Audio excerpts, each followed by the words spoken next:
रूस और यूक्रेन के बीच युद्ध अब निर्णायक मोड़ पर पहुंच गया है। कहीं पुतिन अब यूक्रेन को पूरी तरह तबाह करने के मूड में तो नहीं आ गए हैं। दरअसल ऐसा इसलिए कहा जा रहा है क्योंकि यूक्रेन में भारतीय दूतावास की तरफ से अचानक अलर्ट जारी कर सभी भारतीयों को तुरंत यूक्रेन छोड़ देने के लिए कहा गया है।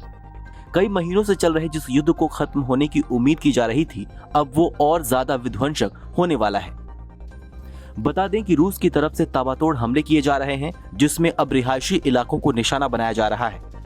बिगड़ते हालात को देखते हुए भारतीय दूतावास ने सभी भारतीयों को तुरंत यूक्रेन छोड़ देने के लिए कहा है।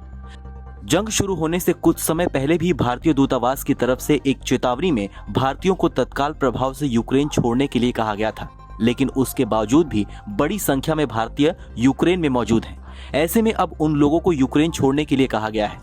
दूतावास ने कुछ हेल्पलाइन नंबर जारी किए हैं, जिसके जरिए जरूरी जानकारी इकट्ठा की जा सकती है।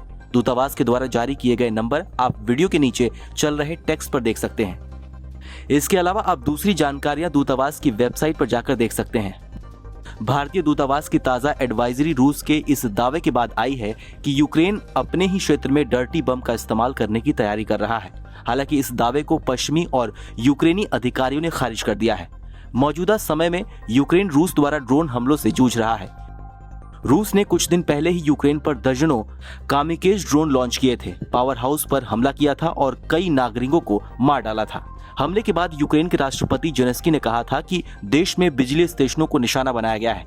वहीं इस समय व्लादिमीर पुतिन भी झुकने को तैयार नहीं है। वे लगातार अपने देश को बचाने की बात कर रहे हैं, कह रहे हैं कि हर जरूरी फैसला लिया जाएगा। पुतिन के ये बयान परमाणु हमले की आशंका को और भी बढ़ा रहे हैं। भले ही जानकार अभी इसे खारिज कर रहे हैं, लेकिन खतरा बना हुआ है। बता दें कि सितंबर महीने के बाद कई सारे छात्र ऐसे हैं जो अपनी पढ़ाई दोबारा शुरू करने के लिए यूक्रेन लौट रहे हैं।